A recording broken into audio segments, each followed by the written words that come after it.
തൃശൂർ ദേശമംഗലത്ത് മുത്തച്ഛൻ ചെറുമകന്റെ വെട്ടേറ്റു മരിച്ചു.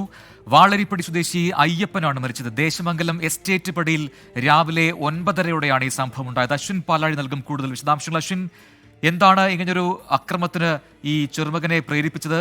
ഇവർ തമ്മിൽ തർക്കങ്ങൾ ഉണ്ടായിരുന്നോ? എന്താണ് വിവരങ്ങൾ?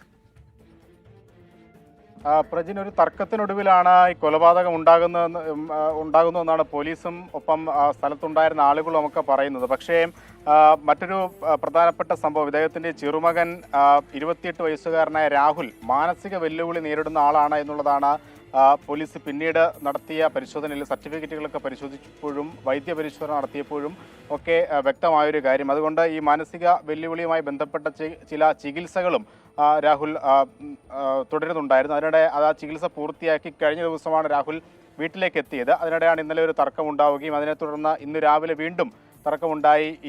ഇദ്ദേഹത്തെ ഈ വളരിപ്പടിയിൽ 75 വയസ്സുള്ള അയ്യപ്പനെ, അതായത് അദ്ദേഹത്തിന്റെ ചെറുമകനാണ് രാഹുൽ, അദ്ദേഹത്തിന്റെ വെട്ടേറ്റാണ് മരിക്കുന്നത്. എന്തായാലും പോലീസ് ഇതിൽ തുടർ നടപടികളിലേക്ക് ഏത് തരത്തിൽ കടക്കണം എന്നുള്ള കാര്യത്തിൽ ഒരു നിയമോപദേശം തേടിയിട്ടുണ്ട്. കാരണം ഈ രാഹുൽ മാനസിക വെല്ലുവിളി നേരിടുന്ന ആളായതുകൊണ്ട് തന്നെ എങ്ങനെയാണ് മുന്നോട്ട് പോകേണ്ടത് എന്നുള്ള കാര്യത്തിൽ ഇതുവരെ ഒരു തീരുമാനത്തിലെത്തിയിട്ടില്ല എന്നുള്ളതാണ് മനസ്സിലാക്കുന്നത്. എന്തായാലും രാഹുൽ ഇപ്പോൾ മാനസിക ആരോഗ്യ കേന്ദ്രത്തിലേക്ക് രാഹുലിനെ വിദഗ്ധ കൗൺസിലിംഗ് അടക്കമുള്ള കാര്യങ്ങൾക്ക് വേണ്ടി മാറ്റിയിട്ടുണ്ട്.